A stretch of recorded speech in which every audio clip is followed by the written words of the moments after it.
100% आपको कहता हूं कि इनमें से कोई आरोपी छूट नहीं सकता और कड़ी से कड़ी सजा, जो अंतिम सजा है वो भी इनको मिल सकता। धनंजय मुंडे डायरेक्ट इसमें इन्वॉल्व थे। मित्रांनो नमस्कार। मित्रांनो, मुख्यमंत्री देवेंद्र फडणवीस यांनी एका मराठी वृत्तवाहिनीला मुलाखत दिली।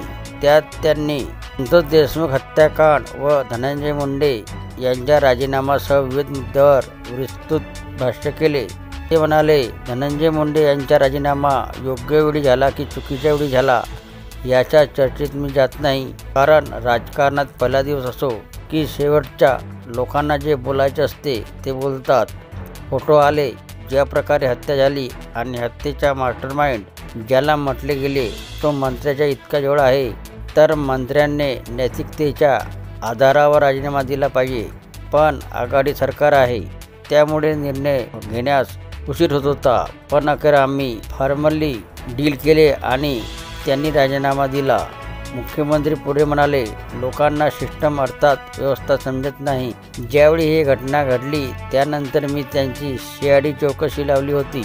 मी CIDच्या लोकांना सांगितले की त्यात हस्तक्षेप नसेल, तुम्ही पूर्ण क्षमतेने तपास करा। त्यानंतर आमच्या फॉरेन्सिक टीमने डिलीट केलेले व्हिडिओ व हरवलेले मोबाईल शोधले।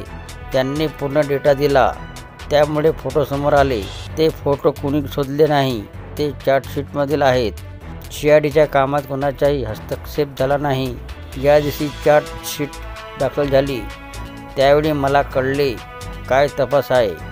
तोपर्यंत मी एकदाही CIDकडे काही मागितले नाही, मी फोटोही पाहिले नाही। चार्जशीट दाखल झाल्यानंतरच मी फोटो पाहिले, मीच सॅनिटाईज केले नाही, त्यामुळे इतरांची हिंमत झाली नाही। तर ही होती मित्रांनो धनंजय मुंडे यांच्या राजीनाम्याबद्दल मुख्यमंत्री देवेंद्र फडणवीस यांनी केलेले वक्तव्य। व्हिडिओ आवडला असेल तर चॅनलला सबस्क्राईब करायला विसरू नका। जय महाराष्ट्र मित्रांनो।